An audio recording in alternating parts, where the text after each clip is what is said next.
بسم اللہ الرحمن الرحیم۔ السلام علیکم۔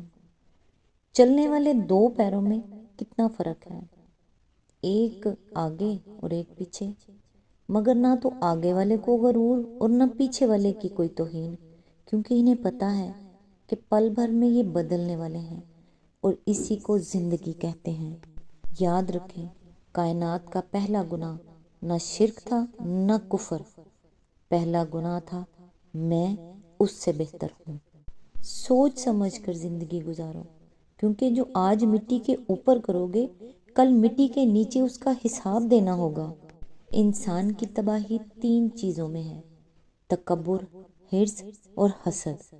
انصاف کرو، ورنہ یاد رکھنا حضرت صالح علیہ السلام کی اونٹنی کے قاتل صرف 4 لوگ تھے، مگر غرق پوری قوم ہو گئی کیونکہ باقیوں کا جرم خاموش رہنا تھا۔ اللہ تعالیٰ سے دعا ہے کہ وہ ہمیں نیکی کی ہدایت دے، اور جو حق بات ہمیں کسی کے بھی ذریعے سے ملے اس پر عمل کرنے کی کوشش کریں اور دوسروں کو بھی اس کا راستہ دکھائیں، آمین۔ آج انشاءاللہ سورہ الصفات آیت نمبر 38 سے سٹارٹ کریں گے۔ اس کا ترجمہ اور تفسیر تفہیم القرآن سے بیان کروں گی جو اہل سنت جماعت کے لیے ہے۔ اعوذ باللہ من الشیطان الرجیم، بسم اللہ الرحمن الرحیم۔ اب ان سے کہا جائے گا کہ تم لازماً دردناک سزا کا مزہ چکھنے والے ہو۔ آیت نمبر 39۔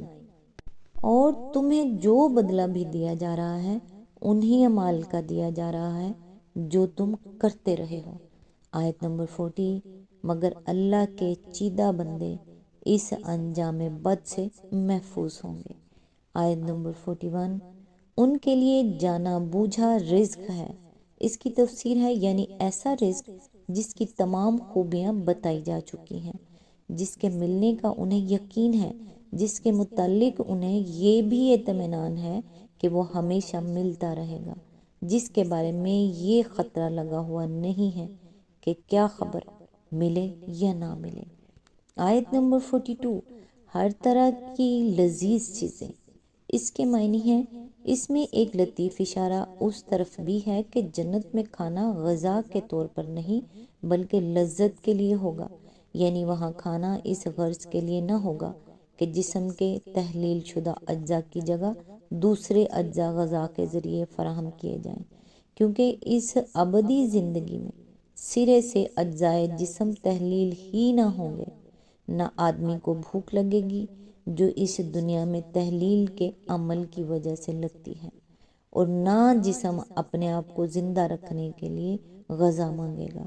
اسی بنا پر جنت کے ان کھانوں کے لیے فواکہ کا لفظ استعمال کیا گیا ہے، جس کے مفہوم میں تغذیہ کے بجائے تلذذ کا پہلو نمایاں ہے۔ آیت نمبر 43۔ اور نعمت بھری جنتیں۔ آیت نمبر 44۔ جن میں وہ عزت کے ساتھ رکھے جائیں گے، تختوں پر آمنے سامنے بیٹھیں گے۔ آیت نمبر 45۔ شراب کے چشموں سے ساغر بھر بھر کر ان کے درمیان پھرائے جائیں گے۔ اس کی تفسیر ہے، اصل میں یہاں شراب کی تصریح نہیں ہے بلکہ صرف کائسن یعنی ساغر کا لفظ استعمال کیا گیا ہے، لیکن عربی زبان کے کائس کا لفظ بول کر ہمیشہ شراب ہی مراد لی جاتی ہے۔ جس پیالے میں شراب کے بجائے دودھ یا پانی ہو یا جس پیالے میں کچھ نہ ہو اسے کائس نہیں کہتے۔ کائس کا لفظ صرف اس وقت بولا جاتا ہے جب اس میں شراب ہو، یعنی وہ شراب اس قسم کی نہ ہوگی جو دنیا میں پھلوں اور غلوں کو سڑا کر کشیدگی کی جاتی ہے، بلکہ وہ قدرتی طور پر چشموں سے نکلے گی اور نہروں کی شکل میں بہے گی۔ سورہ محمد میں اسی مضمون کو صراحت کے ساتھ بیان کیا گیا ہے۔ وَأَنْهَارٌ مِّنْ خَمْرٍ لَذَّةٍ لِّلشَّارِبِينَ، یعنی اور شراب کی نہریں جو پینے والوں کے لیے لذت ہوں گی۔ یہاں یہ نہیں بتایا گیا کہ شراب کی یہ ساغر لے کر جنتیوں کے درمیان گردش کون کرے گا۔ اس کی تفصیل دوسرے مقامات پر ارشاد ہوئی ہے۔ وَيَطُوفُ عَلَيْهِمْ غِلْمَانٌ لَّهُمْ كَأَنَّهُمْ لُؤْلُؤٌ مَّكْنُونٌ، یعنی اور ان کی خدمت کے لیے گردش کریں گے ان کے خادم لڑکے ایسے خوبصورت جیسے صدف میں چھپے ہوئے موتی۔ سورہ طور آیت نمبر 24۔ وَيَطُوفُ إِلَيْهِمْ وِلْدَانٌ مُخَلَّدُونَ إِذَا رَأَيْتَهُمْ حَسِبْتَهُمْ لُؤْلُؤًا مَنثُورًا، یعنی اور ان کی خدمت کے لیے گردش کریں گے ایسے لڑکے جو ہمیشہ لڑکے ہی رہنے والے ہیں۔ تم انہیں دیکھو تو سمجھو کہ موتی بکھیر دیے گئے ہیں۔ سورہ الدہر آیت نمبر 19۔ پھر اس کی مزید تفصیل حضرت انس اور حضرت سمورہ بن جندب کی ان روایات میں ملتی ہے جو انہوں نے نبی صلی اللہ علیہ وآلہ وسلم سے نقل کی ہیں۔ ان میں بتایا گیا ہے کہ مشرکین کے بچے اہل جنت کے خادم ہوں گے۔ ابو داؤد، طیالسی، طبرانی، بزار۔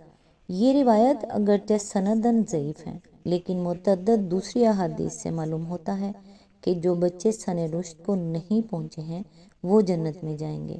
پھر یہ بھی احادیث سے معلوم ہوتا ہے کہ جن بچوں کے والدین جنتی ہوں گے وہ اپنے ماں باپ کے ساتھ رہیں گے تاکہ ان کی آنکھیں ٹھنڈی ہوں۔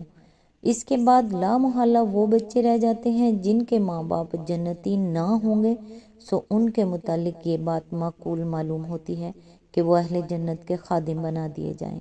اس کے متعلق تفصیلی بحث کے لیے ملاحظہ فتح الباری اور عمدۃ القاری، کتاب الجنائز، باب ما قیل فی اولاد المشرکین، رسائل و مسائل، جلد نمبر 3، صفحہ نمبر 177 to 187۔ آیت نمبر 46۔ چمکتی ہوئی شراب جو پینے والوں کے لیے لذت ہوگی۔ آیت نمبر 47۔ نہ ان کے جسم کو اس سے کوئی ضرر ہوگا اور نہ ان کی عقل اس سے خراب ہوگی۔ اس کی تفسیر ہے یعنی وہ شراب ان دونوں قسم کی خرابیوں سے خالی ہوگی جو دنیا کی شراب میں ہوتی ہیں۔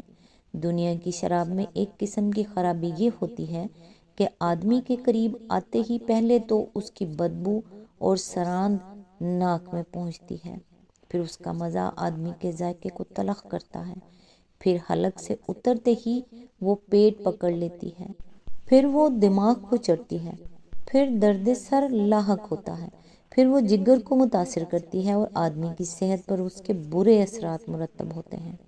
پھر جب اس کا نشہ اترتا ہے تو آدمی خمار میں مبتلا ہو جاتا ہے۔ یہ سب جسمانی ضرر ہیں۔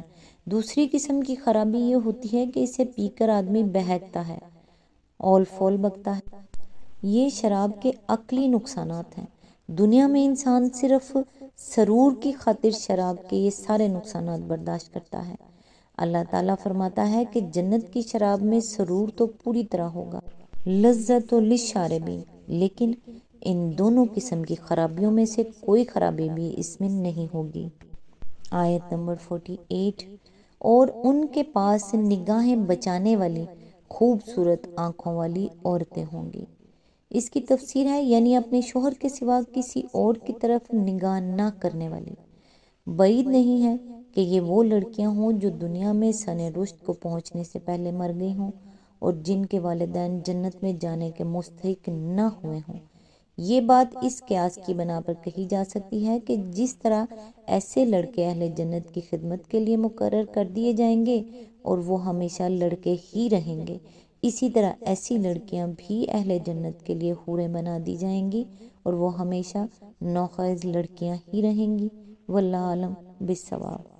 آیت نمبر 49۔ ایسی نازک جیسے انڈے کے چھلکے کے نیچے چھپی ہوئی جھلی۔ اس کی تفسیر ہے اصل الفاظ ہیں کَأَنَّهُنَّ بَیضٌ مَکْنُونٌ، گویا وہ چھپے ہوئے یا محفوظ رکھے ہوئے انڈے ہیں۔ ان الفاظ کی مختلف تعبیرات اہل تفسیر نے بیان کی ہیں، مگر صحیح تفسیر وہی جو حضرت سلمہ نے نبی صلی اللہ علیہ وآلہ وسلم سے نقل کی ہے۔ وہ فرماتی ہیں کہ میں نے اس آیت کا مطلب حضور صلی اللہ علیہ وآلہ وسلم سے پوچھا تو آپ صلی اللہ علیہ وآلہ وسلم نے فرمایا کہ ان کی نرمی و نزاکت اس جھلی جیسی ہوگی جو انڈے کے چھلکے اور اس کے گودے کے درمیان ہوتی ہے۔ ابن جریر۔ آیت نمبر 50۔ پھر وہ ایک دوسرے کی طرف متوجہ ہو کر حالات پوچھیں گے۔ آیت نمبر 51۔ ان میں سے ایک کہے گا دنیا میں میرا ایک ہم نشین تھا۔ آیت نمبر 52۔ جو مجھ سے کہا کرتا تھا کیا تم بھی تصدیق کرنے والوں میں سے ہو؟ اس کی تفسیر یعنی تم بھی ایسے ضعیف الاعتقاد نکلے کہ زندگی بعد موت جیسی بعید العقل بات کو مان بیٹھے۔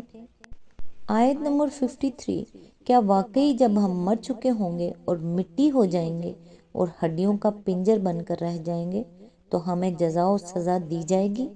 آج تک کے لیے بس اتنا ہی، نیکسٹ انشاءاللہ آیت نمبر 54 سے سٹارٹ کریں گے۔ تب تک کے لیے دعاؤں میں یاد رکھیے گا۔ اللہ حافظ۔